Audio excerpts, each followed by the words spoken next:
अस्सलामुअलैकुम स्टूडेंट, उम्मीद है आप सब खैरियत से होंगे और अपने घर में महफूज होंगे। आज हम अपनी इस्लामियत की किताब तरबियात निसाब का आगाज़ करने जा रहे हैं। स्टार्ट करेंगे बाब नंबर 2 सबक नंबर 1 तहारत और पाकीज़गी से। सफ़ा नंबर 38 पे बाब 2 इबादत दिया गया है आपको। सबक नंबर 1 पढ़ेंगे हम बाब 2 का तहारत और सफाई। इबादत किसे कहते हैं स्टूडेंट? जो अमाल अल्लाह ताला ने हम पर फ़र्ज़ किए हैं, जिससे नमाज, रोज़ा, हज, ज़कात वगैरह, और वो अमाल जिनसे अल्लाह ताला खुश होते हैं, कुरान करीम पढ़ना, इसका हिफ्ज़ करना, दीन का इल्म हासिल करना वगैरह, इन्हें इबादत कहते हैं। चलिए स्टार्ट करते हैं। सबक नंबर 1 तहारत और सफाई। इस्लाम में तहारत और सफाई की बड़ी अहमियत है। अल्लाह ताला ने कुरान पाक में इन लोगों की तारीफ़ फरमाई है जो साफ़ सुथरे रहते हैं, यानी कि इस्लाम में तहारत जो है सफाई निस्फ़ ईमान है, तो इस्लाम ने भी तहारत और सफाई को बहुत अहमियत दी है। अल्लाह ताला ने कुरान पाक में भी उन लोगों की तारीफ़ फरमाई है जो लोग साफ़ सुथरे रहते हैं। कुरान पाक में अल्लाह ताला का इरशाद है, इन्नल्लाह युहिब्बुनत तव्वाबीना व युहिब्बुनल मुततहिरीन।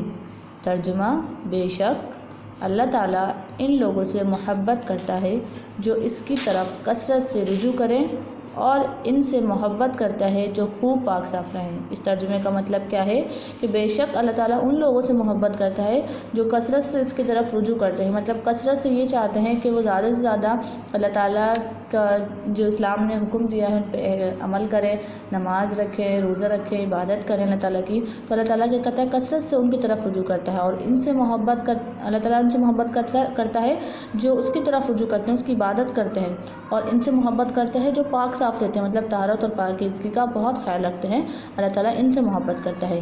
एक अच्छा मुसलमान हमेशा ख़ुद को पाक और साफ़ रखता है। जो एक सच्चा और अच्छा मुसलमान होगा वो हमेशा अपने आप को पाक और साफ़ रखेगा, क्योंकि पाकीज़गी जो है वो निस्फ़ ईमान है और ईमान का एक हिस्सा है, और गंदगी और नापाक चीज़ों से दूर रहता है। और जो पाक साफ़ इंसान होगा, मुसलमान होगा, वो गंदगी और नापाक चीज़ों से हमेशा दूर रहेगा। लिहाजा जब भी हमें ज़रूरत की वजह से बैतुल खुला जाना पड़े तो अपने आप को नापाकी से बचाएं और सुन्नत के मुताबिक पाकी हासिल करें। लिहाजा जब भी आप बैतुल खुला जाएँ तो अपने आप को नापाकी से दूर रखें और सुन्नत के मुताबिक पाकी हासिल करें। बैतुल खुला इस्तेमाल करने के बाद जो नापाकी जिस्म पर लगी रह जाती है, इससे पाक साफ़ होने को इस्तंजा कहते हैं। बैतुल खुला में दाखिल होने से पहले बैतुल खुला में दाखिल होने की दुआ पढ़िए, फिर उल्टा पैर दाखिल करें और फिर सीधा पैर दाखिल करें।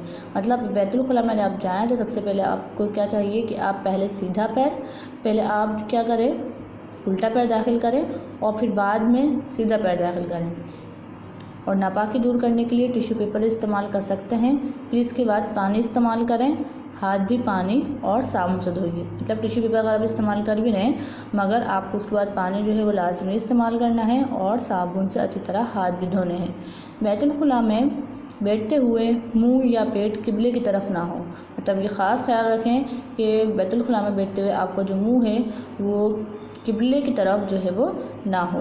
बैतुल खुला से बाहर निकलते हुए पहला सीधा पैर बाहर निकालें और फिर उल्टा पैर बाहर निकालें। इसके बाद बैतुल खुला से बाहर निकलने के लिए के बाद की दुआ पढ़ें। मतलब जब आप दाखिल हों बैतुल खुला में तो आप उसकी दुआ पढ़ें। पहले उल्टा पैर अंदर रखें और फिर सीधा पैर रखें। फिर जब आप बैतुल खुला से बाहर निकले तो बाहर निकलने की दुआ पढ़ें और पहले सीधा पैर बाहर रखें और फिर उल्टा पैर बाहर रखें।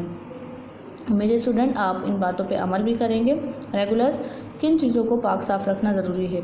हमें चाहिए कि हम अपना जिस्म, लिबास, हाथ और मुंह पाक और साफ़ रखें। इस तरह हमारे उठने बैठने की जगह और नमाज़ पढ़ने की जगह भी पाक और साफ़ होगी। देखिए, जब आपका जिस्म, आपका लिबास, आपके हाथ और मुंह सब पाक साफ़ रहेंगे तो इस तरह जहाँ आप उठते हैं बैठते हैं वो जगह भी क्या होगी, पाक और साफ़ होगी, और आप उस जगह पे नमाज भी पढ़ सकते हैं। तहारत और सफाई क्यों ज़रूरी है? सफाई जो है वो क्यों ज़रूरी है? गंदी जगहों पर रहने और गंदे पानी के इस्तेमाल से बीमारियाँ जन्म लेती हैं। आपको पता है स्टूडेंट कि जो गंदी जगहें होती हैं वहाँ पर बहुत सारे जरासीम होते हैं, बैक्टीरिया वगैरह, वायरस वगैरह, तो उनसे क्या होती हैं, इंसान के अंदर मुख्तलिफ बीमारियाँ जो हैं वो जन्म लेती हैं। तो इंसान को चाहिए कि वो क्या करे, गंदी जगहों पर बैठने से परहेज़ करें और साफ़ सुथरी जगह पर बैठा करें। सफाई रखने से अल्लाह ताला भी खुश होते हैं और सेहत भी अच्छी रहती है, और सफाई रखने से अल्लाह ताला भी खुश होते हैं और हमारी सेहत भी अच्छी रहती है और हम आफत व बलाओं से भी महफूज रहते हैं। उम्मीद है स्टूडेंट आप इस सबक को पढ़ने के बाद तहारत और पाकीज़गी की अहमियत को समझ गए होंगे और आप बिल्कुल जो है वो अब बिल्कुल पाक साफ़ रहेंगे, अपनी सफाई का बहुत ज़्यादा ख्याल रखेंगे, तमाम बातों पे अमल करेंगे। इंशाल्लाह फिर मिलेंगे एक नई वीडियो में इस सबक की मश्क के साथ। तब तक के लिए अल्लाह हाफ़िज़।